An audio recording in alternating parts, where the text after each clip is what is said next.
Once or twice you've spoken, it seemed to me sometimes sadly, about retirement. Do you still think of retirement? Oh, I wanted to, but I thought about my children. I watched the baby cry the other day, and my wife was late giving the baby milk, and the baby raised hell. Ah! Just hollering. Don't know where they're going to get it, but they just expect you to have it. And I looked at about 6 more coming, and I said, 10 years from now, I won't be fighting. 10 years from now, that baby will just be 10 years old. And I'll need money. He'll need school books. He'll need clothes, bus fare.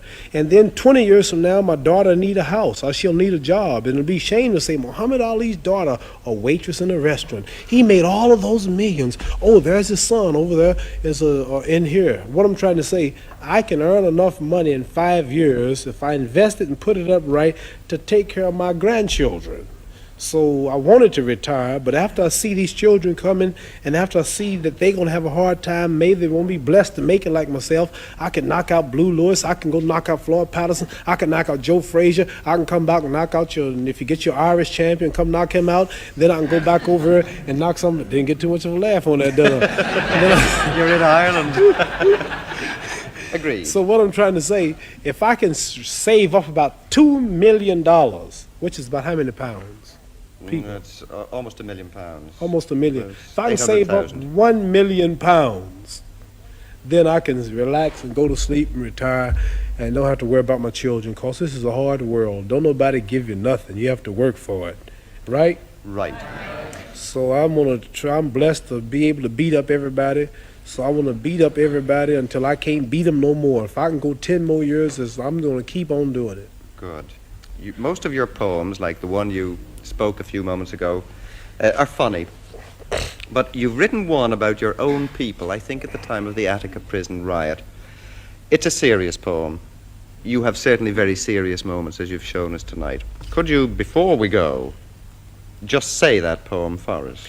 Oh, this poem explains the Attica prison. You heard that over here when all the black prisoners were shot, and just before they held some white hostages, and they said they would cut the throats if they didn't get what they wanted. And the word was, well, if the throats are cut, then shoot and kill everybody. They found out during the autopsy that the throats were not cut. They just shot them for nothing. The trigger-happy policeman, and that Rockefeller gave word 10 minutes or so, if they don't give up, I think it's the way it went, open fire. And one black prisoner came out to speak to the warden, and he said, you have 10 minutes to surrender. What's your reply? Are we going to come in shooting? And the black prisoner came out, poetic poem. This didn't happen, but this is what I wrote. He said, better far from all I see, to die fighting to be free. What more fitting end could be? Better surely than in some bed where in broken health I'm led, lingering until I'm dead. Better than with prayers and pleas are in the clutch of some disease, wasting slowly by degrees. Better than of heart attack are some dose of drug I lack. Let me die by being black. Better far that I should go, standing here against the foe, is the sweeter death to know. Better than the bloody stain on some highway where I'm lain, torn by flying glass and pain. Better call in death to come than to die another dumb, muted victim in the slum. Better than of this prison rot, if there's any choice I've got, kill me here on the spot. Better far my fight to wage now while my blood boils with rage, lest it cool with ancient age. Better violent for us to die than to Uncle Tom and try, making peace just to live a lie. Better now that I say my sooth, I'm gonna die demanding truth while I'm still akin to youth. Better now than later on, now that fear of death is gone, never mind another darn. They opened fire on them, but they died telling it like it was. Tonight we have as a guest in the studio a man of whom Time magazine once wrote, he is Hercules struggling through the 12 labors. He is Jason chasing the golden fleece. He is Galahad, Cyrano, D'Artagnan. When he scowls, Strong men shudder, and when he smiles, women swoon. The mysteries of the universe are his toys. He rattles the thunder, and he looses the lightning. Well, he's loosed a lot of lightning in his day, and he's going to loose some more of it tomorrow night in Croke Park. There's no man in the world, I think, whose name is more synonymous with sport today. He says he's the greatest, and maybe he is. I'm certainly not going to argue with him about that. And he says he's the prettiest. Ladies and gentlemen, will you welcome, please, Muhammad Ali.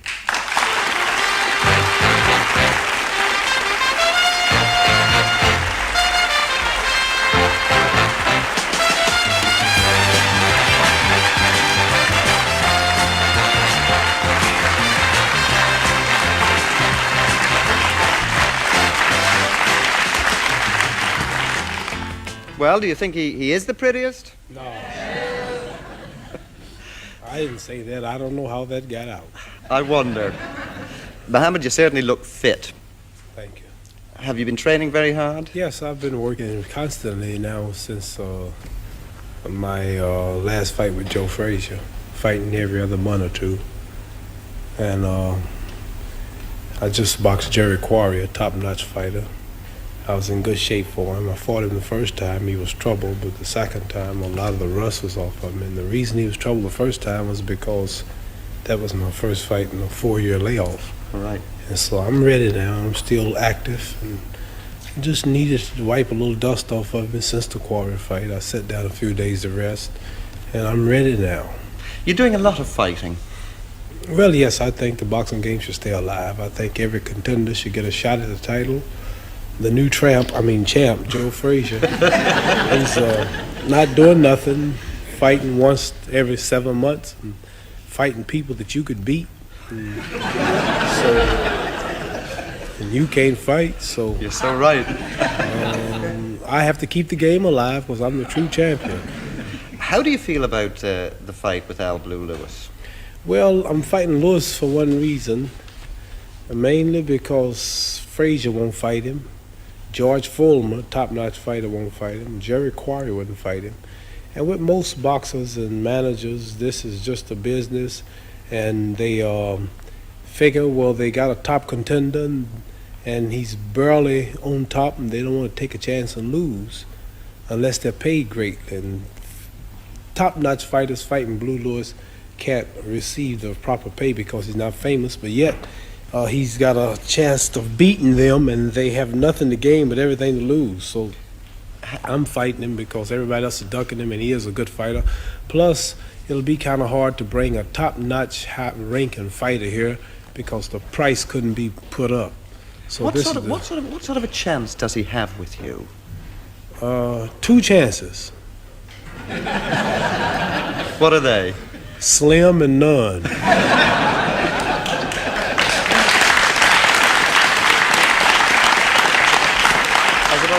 I asked for that one. Angelo Dundee has just handed me a piece of paper to say that you hope to go to fight in Tehran in about 3 weeks' time. Iran and Tehran, yes, we're going to just exhibition, government invitation, and we're working on it now. So your next big fight, really, I suppose, is with Patterson. Floyd Patterson, right, the rabbit. A rabbit? I call him the rabbit. Why is that? Oh, the way he fights. And, he calls me Clay, and the name is now Muhammad Ali. He still insists on Clay, so I'll call him the rabbit. Plus, I'm going to fight the rabbit in the garden. Madison Square Garden, of course. You then go on to fight Frazier, I gather. Yes, if he comes out of hiding. He bought a plantation down in South Carolina, some chicken plantation. I know he's a slave, but he don't have to buy plantations. But What do you really feel about him? Well, he's a good slugger. He's not scientific. He's rough. Physically, I know I beat him. I won 9 rounds. He's already ugly, and I beat him so bad that night. I beat him so bad, and he was so ugly after that fight, his face should have been donated to the Bureau of Wildlife. You know, he toured here with a show. I heard he flopped like he do everywhere else. He's got a singing group called the Knockouts, and he thought because they gave him my title, he could go everywhere and draw people and get rich. and I understand he draws 80 people or maybe 1,000 people in the 20,000-seat arena. In London, in a 4,000-seat arena, he drew 12 people. Well, he And did had the nerve to keep on with the show. he did a little better here. He got 87 at one, actually, and I think Yeah. 1,041 at his And at I his know I can biggest. beat him singing, but I don't call myself a singer. I can come here and fill every place because the people know who the real champion is. But you have been a singer, too. I mean, you had a show called Buck White, didn't you? Yes, I was in a play called Big Time Buck White, and black militant play of problems that we're having in America. The play was a flop, but I was a hit.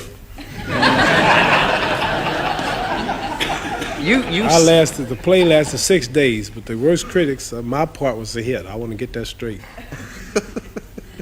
Why is it, do you think, that you draw the crowds of all the sportsmen in the world? That you are Well, a mainly- great crowd drawer. Mainly personality's got a lot to do with it. A personality, like a salesman's business, depends entirely on his personality. If he's rude and unsympathetic, and then the buyer will hope that he goes away and never come back. But very often, if the salesman is good, he can make a person buy when they don't even intend to. Same with a doctor. He might be the best of doctors. He might have many patients and give them all the medicine he wants. But if his personality is not really right, then his medicine won't make him feel that good. His personality make him feel worse. But very often, a wise doctor can cure a person with word of mouth alone because they realize power of mind is needed. And a lawyer can dishearten a client on one visit if he don't have a personality of victory. Like Joe Frazier, for an example. He's the champion, they say. Number one, he don't have the personality. He can't talk. Very few boxers can get on this show and match wits with wise men like yourself. Mm. And Wits is all I want to match with you. and very few fighters, if you take the camera on close up, you see my nose and my face. I'm not ugly. I'm not ugly like most fighters. They have noses like that, and their ears are like that. How you feel, champ? I'm pretty. I'm a pretty fighter. And like I can, I have a personality. I know how to talk to the wine heads. I have a talk for your great Mr. Lynch here in the Parliament House, and I knew how to talk to men like you with less intelligence than myself. And no, I was only joking. Just listen to the people Joke laugh. away. Just listen to the people laugh. Just listen to them laugh. Very few comedians can do this, and that's their job. So like I'm saying, it's personality that attracts. I mean, people of all religions, like in America, I stand up for black people, and regardless to what it costs me, I speak out for what I believe. Like you got people in Ireland fighting for what they believe. I represent this. Also, the draft was something out of my religion teach against, and this made me popular with many people. Then you got the white racists who believe in separation, such as I believe one day the black people in America must go to self, clean up self, help self, do for self. I recognize them. Then you got all the Muslims in Saudi Arabia, Pakistan, Syria, Lebanon, India, all throughout Kuwait, Abu Dhabi, all throughout Libya. They all recognize me because of the name Muhammad Ali. And yet all of this up, all I represent, and then my confidence. I am the greatest. I cannot lose. I'm pretty. And every man believes he's the greatest. Every man would like to be the greatest. Many want to say this, but they fear it. And they see this in myself, and some hate me for it, and some love me for it. So add it all up, and we have a large crowd. Well, Joe Frazier's ugly, he's flat-footed, he can't talk, he can't sing, he can't fight, and no He can't personality. No, he's a slugger, a street fighter. Why do you He's think... not, Joe Frazier's not, don't get me wrong, Joe Frazier's good with his stuff, he's not skillful. Joe Frazier's known for taking a lot of punches. He's not like Floyd Patterson, or say Sugar Ray Robinson, or Joe Louis, or say Jack Johnson, Jack Dempsey. These are great scientific boxers. See, Joe Frazier will take 5 punches to hit you once. So Why do you think he beat you, Muhammad, then, the last time? Well, the reason that he got the decision, if you looked at my face and his face after the fight, both eyes were closed, his nose was bloody, his lips was cut, his head was swollen, and he spent 1 month in the hospital. Did you all hear it? Yeah, surely. He spent 30 days of intensive care. No phone calls and no visitors. And that's a terrible beating when you have to stay rest for 30 days. But he got the decision. But I'm not complaining. Next time I'll get him. I played too much with him. And plus, I find at the time I was bucking the draft system. I didn't go to the service. and I found out the 3 of the judges was on the local draft board. That's where I lost. We'll come back to that if we can in just a moment, but could we sort of go right to the beginning of your career? What made you take up boxing as a child in Louisville? Well, at 12 years old, someone stole my bicycle. I went to a home show where they display cars and refrigerators and household utensils and everything, and I went there and left my bicycle outside and came out. It was a drizzling rain that night, Saturday evening, about 9 o'clock. The bicycle was gone. I just got it for Christmas. Somebody asked me, I asked where was the nearest police officer, and they said in the basement of the same building that I just came out. And a fellow named Joe Martin was training amateur boxers in a room about this size. And he asked me to take out an application and learn how to fight so I can beat the fella up in joking fashion who stole my bicycle. So I started boxing. This led you on eventually to the Olympics. Was this your goal as a child and as a young man? Did you see that the best thing you could ever do was to be an Olympic champion? I knew nothing about Olympics when I started, nothing. I just boxed just to get on the local television show called Tomorrow's Champions. Every week at Saturdays in Louisville, Kentucky, we have a show called Tomorrow's Champions. And you've heard of the Kentucky Derby. Sure. That's where they have the races where I lived. I lived across the street from where they have the race every year. Anyway, I just wanted to get on local television, and I found out how good I was, and I kept on fighting. People say I'm conceited and I talk too much, but they must have pity on me. It's hard to be humble when you're as great as I am.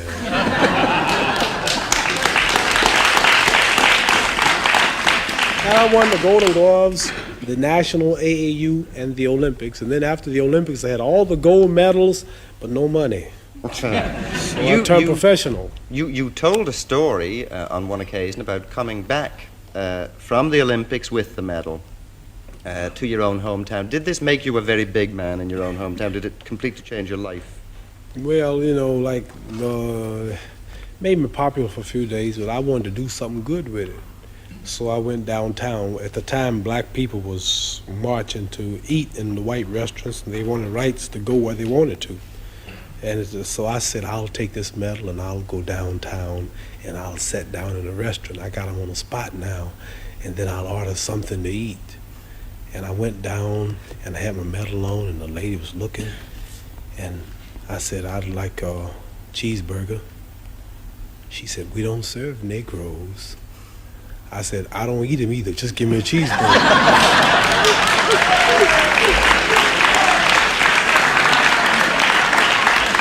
Anyway. How was it, Muhammad, anyway, to be a Negro boy in the South? We say black now. All right, black. I know what you're talking about. All right. Is it not the same thing? What? No, Negro. We are taught that all people are named after country. Chinese are named after China. Cubans are named after Cuba. Irish people are named after Ireland. Indonesians named after Indonesia. Japanese are named after Japan. Australians are named after Australia. But there's no country named Negroes. All right, then let me. You understand? I understand. You're not as dumb as you look. Let me rephrase. Do I look that dumb? No, it's okay. What I really mean is, did you feel that you were deprived, that you and your family and other blacks were second-class citizens? Did we feel it? We knew it. Not only second class, but about add up all the nationalities you have on earth, and then they come first. Like right now, you can come to my town, and you're more free in America than I am. Even Chinese, the Japanese that the black people help America to fight, or even the Germans. A day after the war in Vietnam, the Viet Cong will be more of a citizen than the American Negro. So, like, we might be the 50 class citizens, 60th class, if you really break it down. If we was just second class, it'd be all right. This is something you feel very strongly about. Strongly, I know it's the truth. I live right there every day. What attracted you then to Islam in the first instance? The Muslim religion? Yes. It's the true teachings of Elijah Muhammad right there in America, and the power structure, nobody will challenge him. And the history of ourselves, the history of our true religion, our nationality, our names.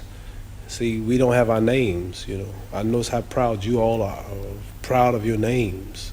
See, Chinese have names like Chang Chong, Lu Qian, this is Islamic teachings. Russians have names like Kosygin or Khrushchev. You have names like O'Connor or Grady or Kennedy. And Africans had names like Lumumba, Nkrumah, and Jews got names like Weinstein and Goldberg, and Italians got names like Dundee and Benvenuti and Marciano. But we have names like Grady and Clay and Hawkins and Smith and Jones and Johnson, but we are black. These are the slave names. Yeah, This is when the I point heard this, I knew it was the truth. It's history. So Muhammad Ali is a beautiful black name of our ancestors. So when I heard this, I just had to walk out of the church and Christianity because they never taught us our true knowledge. Then they told me how we were brainwashed in America.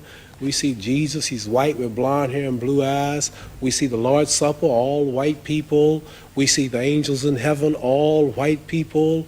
And we look at Miss Universe, a white woman, Miss America, a white woman, Miss World, a white woman. Even Tarzan, the king of the jungles in Africa, he was white. He said,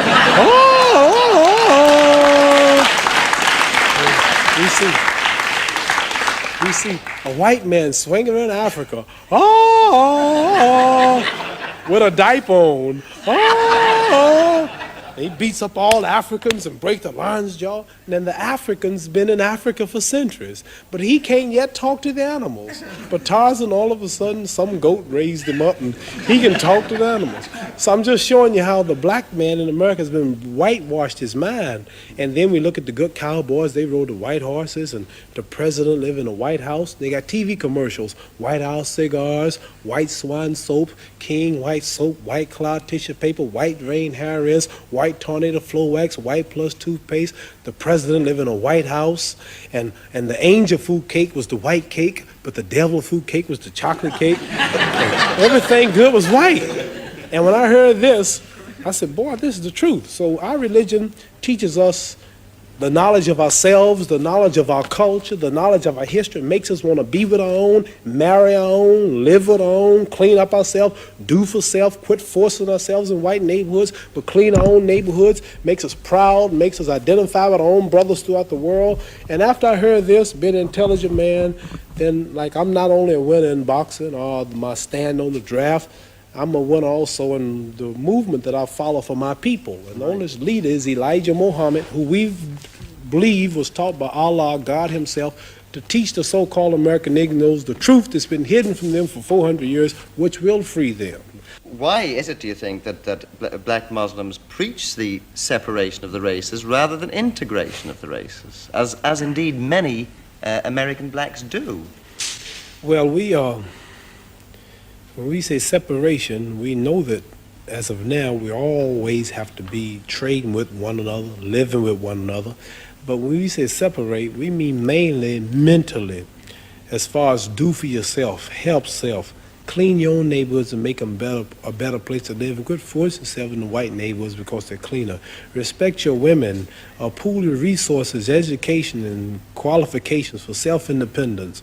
And this is what we mainly teach about the separation. And one day, we believe that black people should trade with one another. We've tried integrating for 400 years, and we've been kicked and shot and brutalized. You read about the news for years, and it's not working. So we believe that we should now come and try to do for ourselves. And I understand this is some of your problem in Ireland, where people are tired of being dominated by certain groups. They're tired of being ruled, and they're men, and they want to do for themselves. Same way in all countries. People are just tired, and they're revolutionizing things, and they want to be free. We've been in America under white domination, lynched, killed, raped, castrated, shot down daily, no justice in the courts, deprived of freedom, justice, and equality, and we just now want to be free, and we can't do it. We have found out that we're black and white are disagreeable in peace. They can't get along together, so we think we should just now quit fighting, quit being violent. Now that we're doctors, now that we're lawyers, now that we're mechanics, now that we're educated, we're not needed to pick cotton no more. You got millions of blacks been born every day in hospitals. There are no jobs. We think that we should now go on some land and build and construct and do for ourselves. That's all. Do you mean, in actual fact, that there should be separate parts of the United States only for Negroes and separate parts only for whites? Well, the Honorable Elijah Muhammad teaches us that we've been there 400 years fighting. We fought the Japanese, we fought the Germans, we fought the Koreans. If America went to war with Ireland tomorrow, the black people would be over here shooting you so fast. all the black people be right here shooting you with the American flag. And we believe that since we've been fighting all of America's enemies, not our enemies, worked 400 years, 16 hours a day from sun up to sundown without a payday, that we should now be repaid. Don't give us nothing and give us or repay us. You got 50 states, then we make up 10% of the population, then divide off 10% of the land and let us build our own stores, make our own, grow our own food, make our own suits, and be like other people, and not always begging white people for houses, begging for jobs, begging for a seat in your restaurant. May I use your toilet? May I ride on your bus? Now that I'm grown and educated, now we're no longer slaves and we can't get along, just let me go and live by myself like other people. Ain't nothing wrong with that. Muslims, of course, don't believe in war. At least you certainly don't believe in war, and you've demonstrated that by refusing to join the American army. But you have said on one occasion that possibly you could believe in a holy war. Well, the Holy Quran, our religious book, teaches us that we who declare ourselves to be righteous Muslims do not take no part in wars, no way, fashion, or form, that take the lives of humans unless it's a holy war declared by God or Allah Himself. And like this hadn't happened, and if it do happen, then we'll have a way of knowing because our religious leaders speak out. But we don't take no part in wars, not just the Vietnam War, but no war.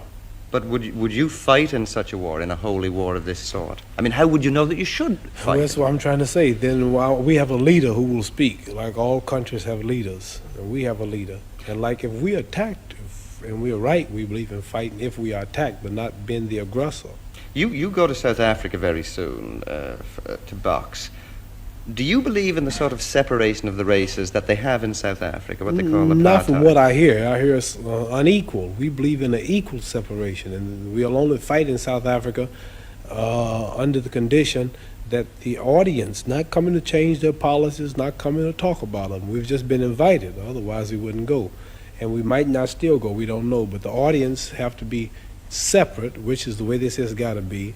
But the black side has got to be equal to the white side in convenience and seating capacity and everything, and we'll fight on those conditions. But how will you feel if you go to South Africa and go into a white man's restaurant, if you should perhaps want to, and were refused it?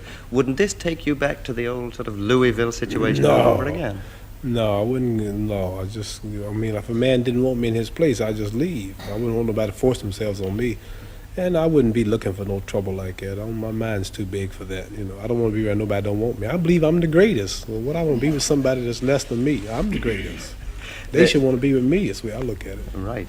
Elijah Muhammad has said something which perhaps a lot of us white people have misunderstood. Perhaps you can explain it to me. He said that white men are devils. Yes. What does he mean by that? He means just what he said. The deeds and the works of the man. He says the American devils.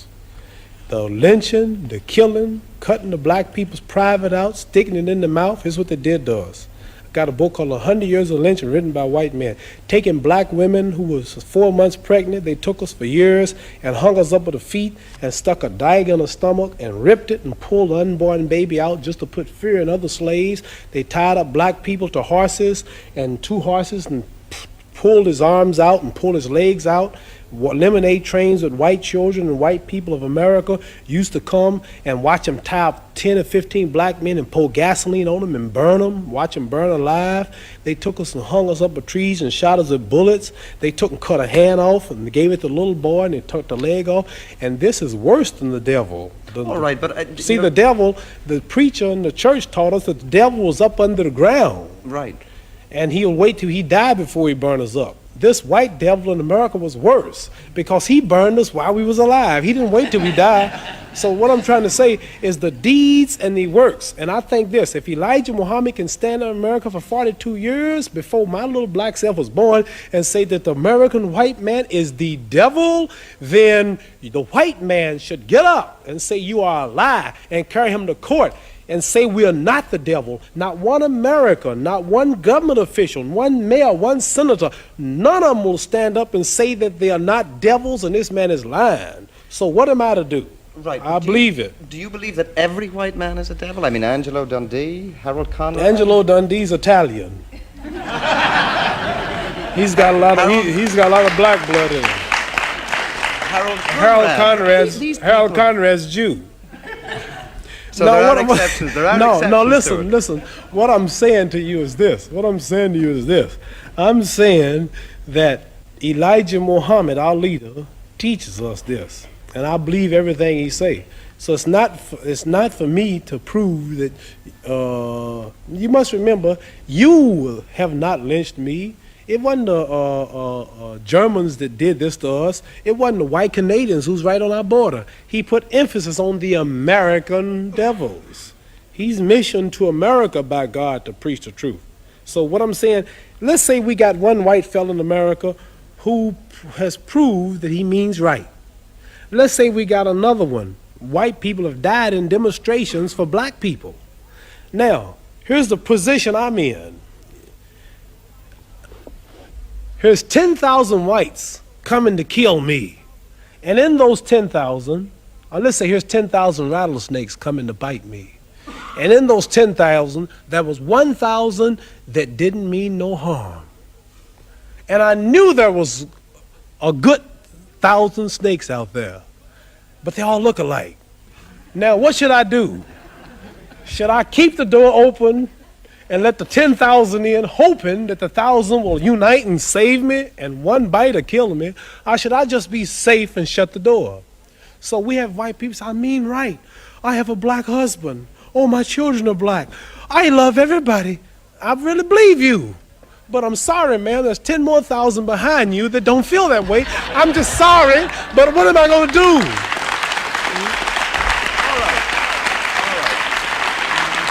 So I like to say this, that I know, I'll bet my hand on my family's life now, that there's some whites that mean right and sorry that they're from this race. But there's so few until it don't really matter, until I can't forget all the lynching, all the depriving, all the murder, everything that's happened, because there are two that mean right. Right, but don't See, when America dropped bombs on Vietnam, she drops them. Okay. Babies, boys, when she dropped the bomb on Japan, she dropped it. They don't say some innocent, they just said war. So when a person in Belfast leave a bomb, they don't say, well, there's a kid that's innocent in here. There's an old lady, she's blind. They just, boom, throw the bomb. So what I'm saying, not because they do, we have a problem. It's black and white. And maybe there's a few voices, I mean right, but there's so many that don't. So we have to look at the problem as a whole. I want to get that plain. I know there are whites that mean right. Okay. You yourself have some little white blood in you. Yeah, what are you saying? You feel totally Negro, or do you feel black? Yeah. Well, nobody is really totally. Like Chinese are yellow, they say, but they're not really yellow. They say you white. Well, give me something white. You don't look white. Here's white. See, this is white. You're not white. You kind of pinkish. Okay. You're not white. See, that's white. Right. So I'm not black, but I'm considered black. But as far as the blood is concerned, some people say, you talk so bad about us in America. You have white blood in you. How did I get white blood in me? Well, you know, way back 100 and something years ago, the old slave master's wife used to get tired. And he would sneak back in old Granny's shack. And old Granny had big hips, and she was pretty and had a big breasts and big legs, and she was strong. She worked all day to clean up the white lady's house, raise the white lady's babies, and the old white lady was tired and weak, and old black slave was back there all strong, and he would slip back at night and close the door, and you know what he would do? I can guess. You can guess what he would do. And then here come me, half black. See?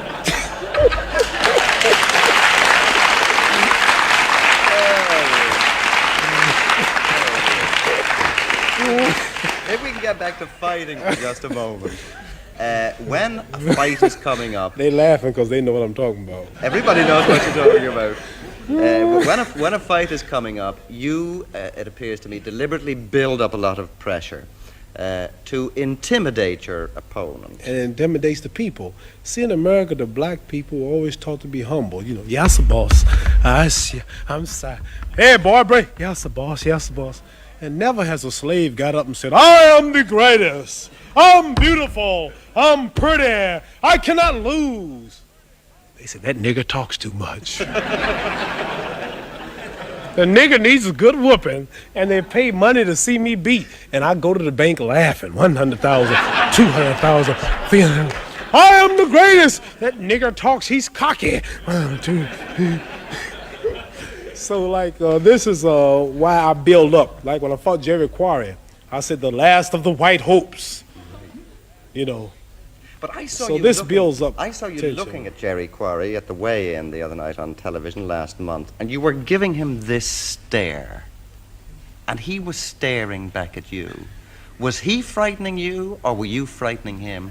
Or was neither of you frightening each other? Well, I don't think neither of us is frightened, but I'm psyching him, so he lets me know he's not scared. But I don't see him or see me.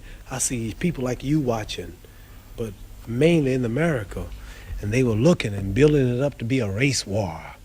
I said, you don't stand a chance. I'm gonna run you out of the ring. And people in Alabama, Mississippi, and Georgia, whoop that nigger! He talks too damn much! Hey, let's go see this fight!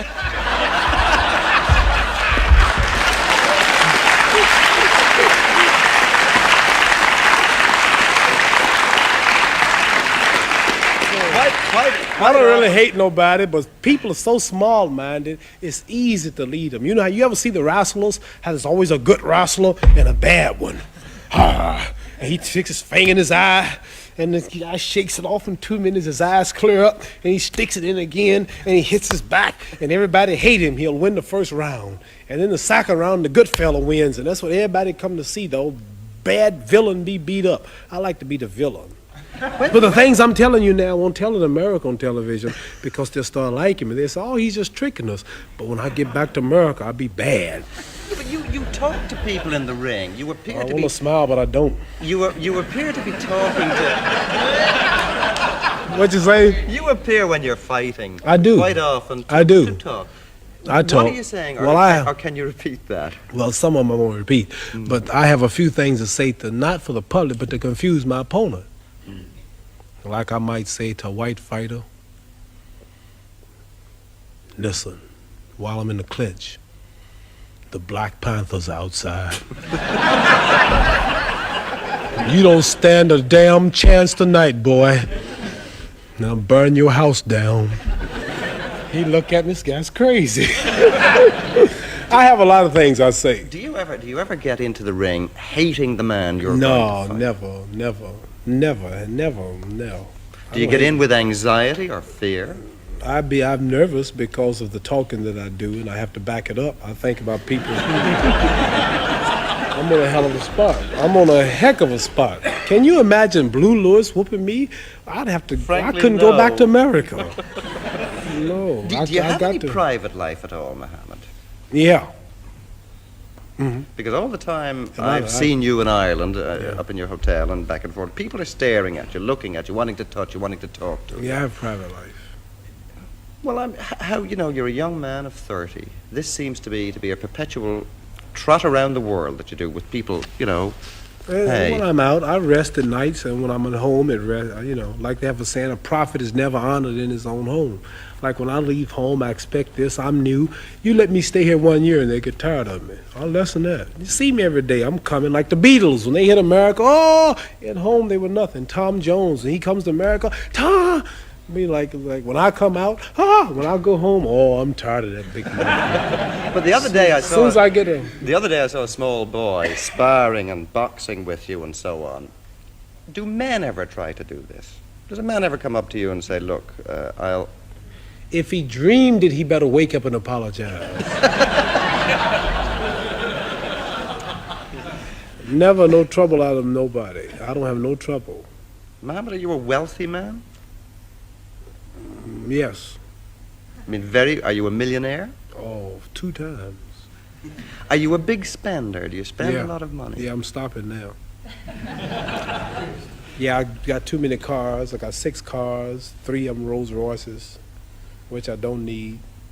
And you come up and pour, and you get something, and I find all of them tell me this, and you go out just to say I had it. You really don't need it. The newness wears off, you're stuck with it, you can't sell it, it depreciates.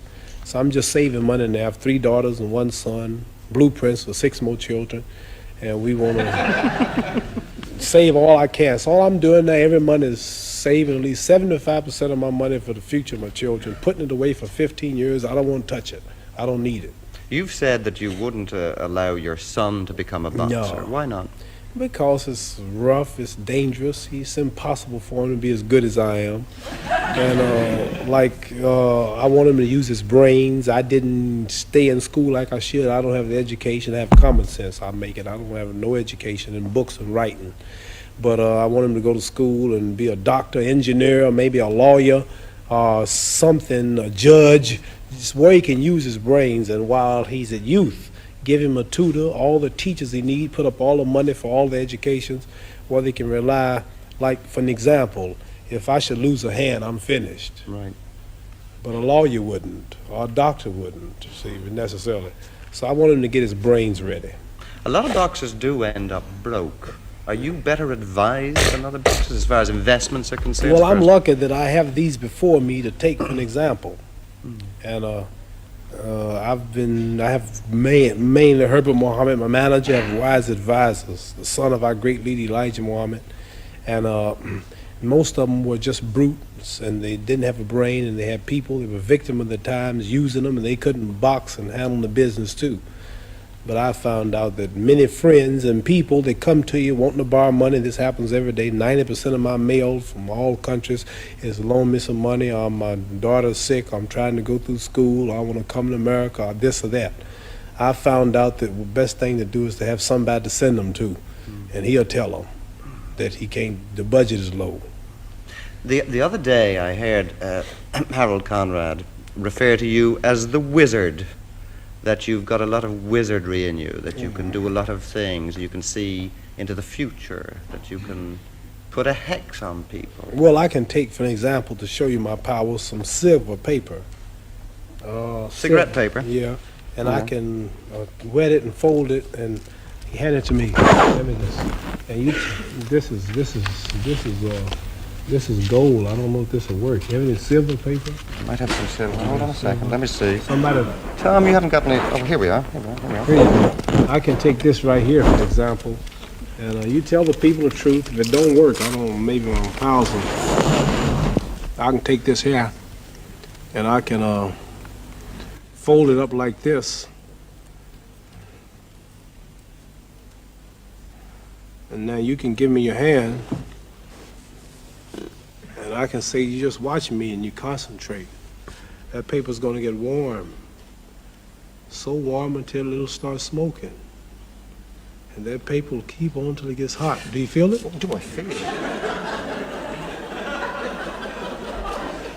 Can I just see it for a second? Somebody from the audience? Got a lady, come here real fast. Any lady, come here. Any lady.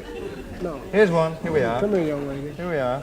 Just take your hand and hold this. Quick before it cools off. Is that hot? It's quite Just hot. just I'm not hold it. fooling. I'm not Hold it. fooling. Is it hot? Yeah. Is it hot? Yeah. Okay. He's a wizard. Thank you. Oh, it's still hot. That's not bad. This paper's actually red hot. It's That's really not hot. bad. Quite truthfully, the paper is quite truthfully, it's still hot. It's still warm. Well, I don't know how it's done. But that's not bad. That's not bad. Mohammed, to get back to things a little more serious, you were in the wilderness for 3 years because you refused to join the army. Do you have any regrets that you embraced the religion of No. of Muhammad? No. Well, you know, we are many people like when a man goes to war, he don't consider losing nothing. He's fighting for his country, what he believes. And we don't have no regrets if it's something we do from our heart and we want to do. Like, I didn't have to do it. Something I wanted to do, so I don't regret it, and I'm really thankful that I did.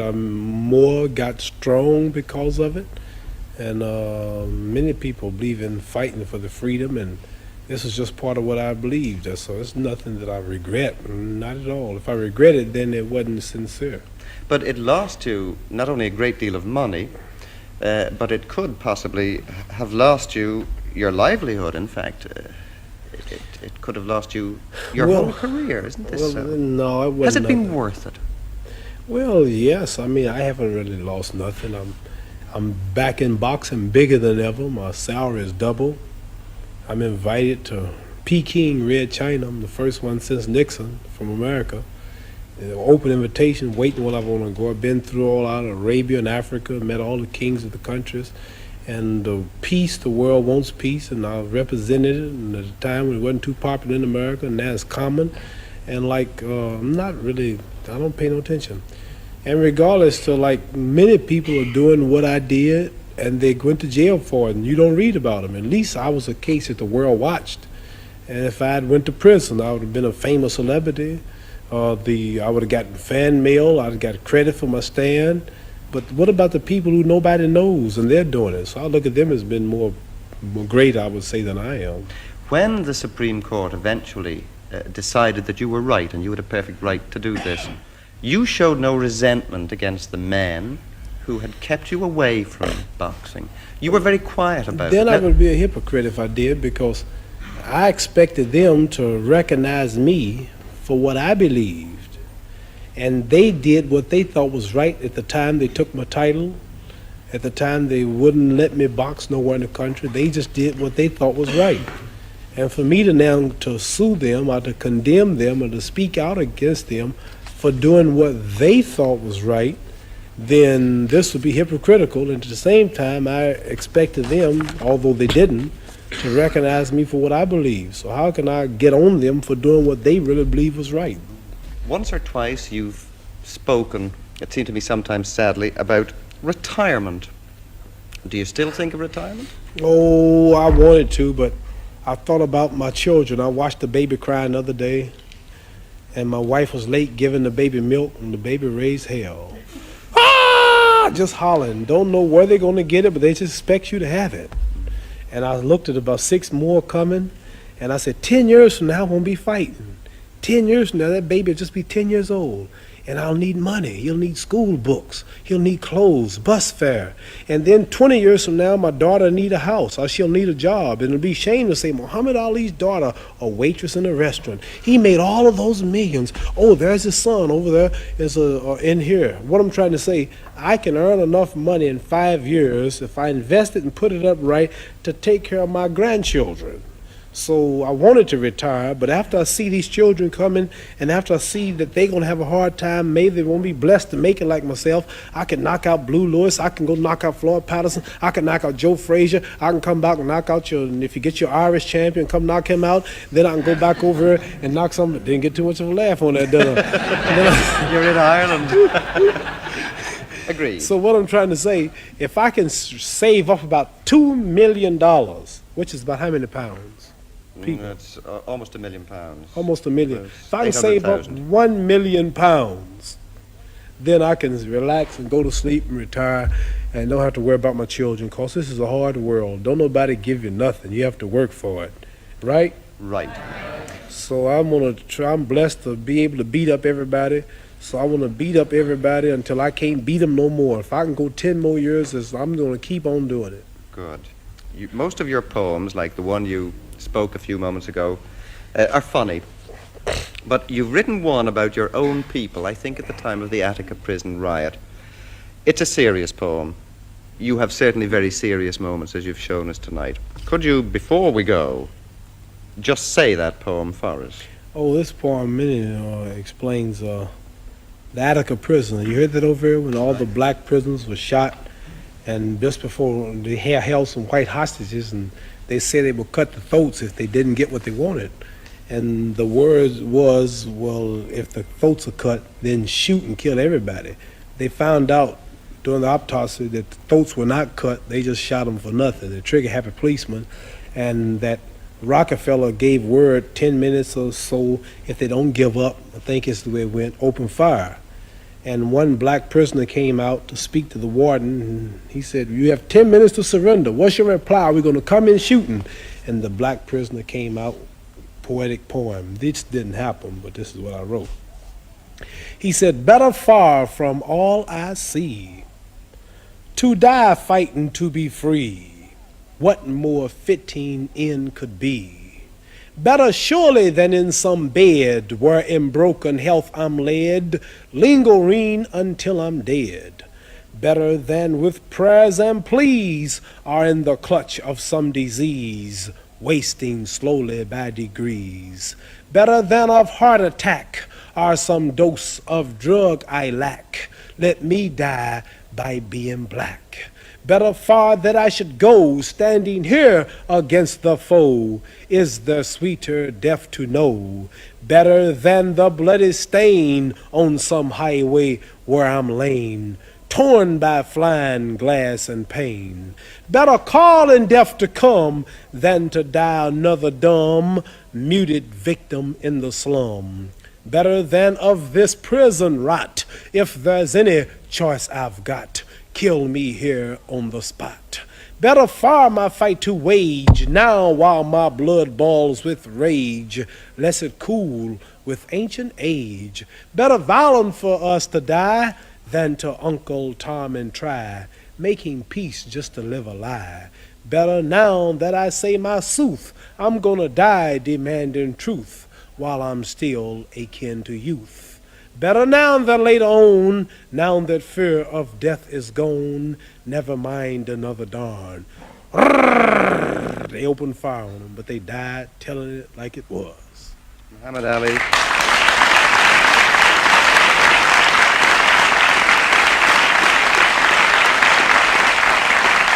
I have another thing to say. This is one thing. This is one thing I love and I admire about the Irish people. I studied a little of the history since I've been here. I found out you've been underdogs for years, hundreds of years, people dominating you and ruling you, and you can identify with this freedom struggle, you understand? But I just have mine on the other side of the water. But we all are fighting for the same cause and idea, but we have different reasons and different approaches. Muhammad Ali, thank you very much. You're welcome.